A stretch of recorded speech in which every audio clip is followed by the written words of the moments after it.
हाँ, हेलो साथियों। आप सभी अच्छे से होंगे। मैं आप सभी का स्वागत करता हूँ अपने यूट्यूब चैनल ग्राम देहात में। तो आप हमारा आपसे निवेदन है कि हमारा चैनल ये ग्राम देहात को लाइक सब्सक्राइब अवश्य कर लें। इसके बाद में हम आपको बताने जा रहा हूँ क्या जो 2024 का लोकसभा चुनाव है, क्या मतपत्र से होगा, इस तरह की आशंका व्यक्त की जा रही, क्योंकि सुप्रीम कोर्ट ने एक याचिका महमूद प्राचा की याचिका स्वीकार कर ली है उस पर विचार करने के लिए।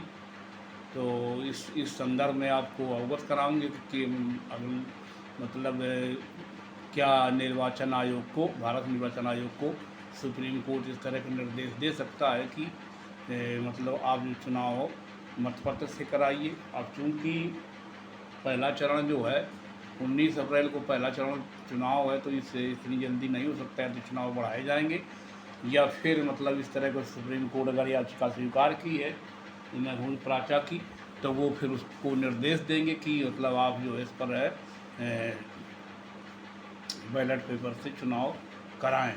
तो इससे तो सुप्रीम कोर्ट ने विभिन्न याचिकाओं की 40 याचिकाओं को खारिज किया है विभिन्न वर्षों में, और उन पर मतलब जुर्माना भी लगाया है जिन लोगों ने याचिकाएँ दायर की थी कि जो आपके जो क्या नाम ये होती है ईवीएम, ये ईवीएम हैक हो सकती है। इसमें कोई दो राय नहीं कि ईवीएम हैक नहीं हो सकती है। और फिर इसको हमारे जो हमारे जो जितने भी वैज्ञानिक थे या शोधकर्ता थे कि उन्होंने ये बताया कि ये दुनिया की ऐसी कोई मशीन नहीं जिसको हैक नहीं किया जा सकता है। जिसको हैक अगर किसी को बनाने वाले, तो उसको हैक करने वाले भी वैज्ञानिक और साइबर क्राइम को लोग, हाँ इतनी जानकारी तो मुझे नहीं थी, तो वो भी पैदा हो गए हैं। तो महमूद प्राचा ने जो संविधान अभी जो याचिका दायर की थी, उन्होंने उसको विचारार्थ स्वीकार कर लिया कि इस पर विचार किया जाएगा। नानी सारी जो है निर्वाचन सुप्रीम कोर्ट ने सारी याचिकाएं रद्द कर दी थी। तो उन्होंने कहा था कि ईवीएम के संदर्भ में कि या तो मतलब पहले भी निर्वाचन आयोग ने कहा था कि जो वीवीपैट की पर्चियाँ होती हैं उनको, उनकी सारी पर्चियों को मिलान करके मतगणना की जाए। तो उसमें तो बहुत बैलेट पेपर से भी ज़्यादा समय लगेगा, और मतगणना में समय न लगे, मतगणना में समय न लगे और निर्वाचन प्रक्रिया को सरल बनाने के लिए और समय बर्बाद न हो, इसलिए ईवीएम का यहाँ निर्वाचन आयोग ने ईजाद किया। बड़े बड़े जहाँ बहुत जो टेक्नोलॉजी में आगे हैं, तकनीकी में आगे हैं, बड़े बड़े देश जो विकसित देश हैं, वहाँ भी मतपत्र से चुनाव होता है। अब भारत में चुनाव हो रहा था, ये भी भारत निर्वाचन आयोग या भारत सरकार करवा रही, इसके संदर्भ में ज़्यादा कुछ नहीं कहना है। तो मैं आपको बताने जा रहा हूँ कि जो महमूद प्राचा की जो याचिका सुप्रीम कोर्ट ने स्वीकार कर ली, उन्होंने सुप्रीम कोर्ट ने कहा कि मैं इस पर विचार करूँगा। और महमूद प्राचा और अन्य सुप्रीम कोर्ट के वरिष्ठ वकीलों ने ये कहा है, आशंका जाहिर की है कि ईवीएम को हैक किया जा सकता है, और जो वीवीपैट की जो पर्चियाँ निकलती उनकी गणना की नहीं जाती, न उनका मिलान किया जाता है। तो इस तरह से उसकी सुनवाई सुप्रीम कोर्ट अब तैयार हो गया है। महमूद प्राचा की जो याचिका है उस पर सुप्रीम कोर्ट तैयार हो गया है, और करीब 19 लाख जो ईवीएम मशीन थी, जो 19 लाख ईवीएम मशीन थी, ये निर्वाचन आयोग ने स्वीकार किया था कि वो गायब है।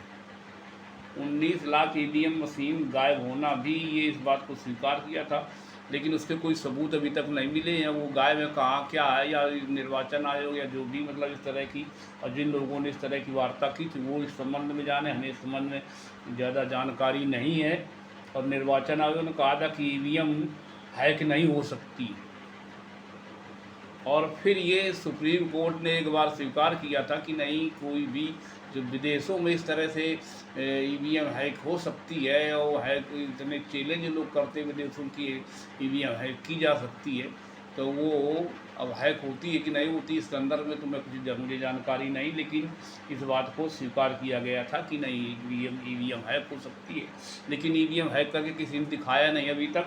तो आप लोगों को बता दें कि 19 अप्रैल को पहले चरण का मतदान है। तो क्या चुनाव मतपत्र से होंगे? अगर वो याचिका स्वीकार कर ली महमूद प्राचा की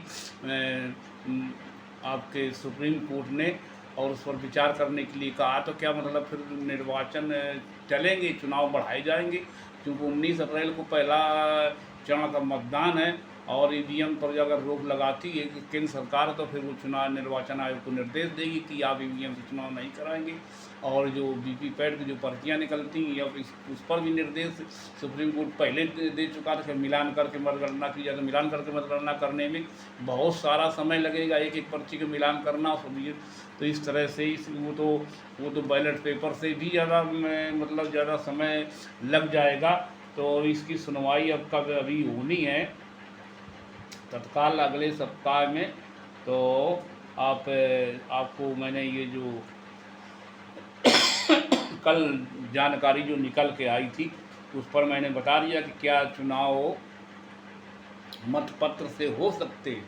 अगर मतपत्र से चुनाव होंगे तो फिर वो ये जो निर्वाचन आयोग ने जो तारीखें कई चरणों की जारी की हैं, तो उस पर उन तारीखों में चुनाव नहीं हो सकते हैं। तो आपको मैं दिखा रहा हूँ कि किस तरह से ये जो है संविधान में, ये देखिए ये संविधान की उद्देशिका है, ये संविधान की उद्देशिका है। फिर ये इस तरह से आप देख पा रहे हैं कि ये आपको ये देखिए बाबा साहब जो है संविधान को ये बता रहे हैं, साइन कर रहे हैं। इधर ये बाबा साहब बैठे हुए हैं, आप देख पा रहे हैं, इधर ये बाबा साहब बैठे हुए हैं और ये पंडित नेहरू और ये डॉक्टर राजेंद्र प्रसाद, ये और इधर ये आप देख रहे हैं कि ये यहाँ साइन कर रहे हैं बाबा साहब ये मैं संविधान की। और ये जो मंत्रिमंडल पहला गठन हुआ था, इधर ये बाबा साहब बैठे हुए हैं और ये इधर ये बीच में देखिए में ये जो संविधान जो 29 अगस्त 1900 प्रारूप पॉलिसी सदस्य बैठे हुए हैं, ये सारे सदस्य प्रारूप पॉलिसी के संविधान में बैठे हैं। NH माधवाराव, सैयद सदुल्ला, डॉक्टर बाबा साहब अम्बेडकर, आराध्य कृष्ण स्वामी अय्यर और युवा सर्वेगनल नरसिंहा राव।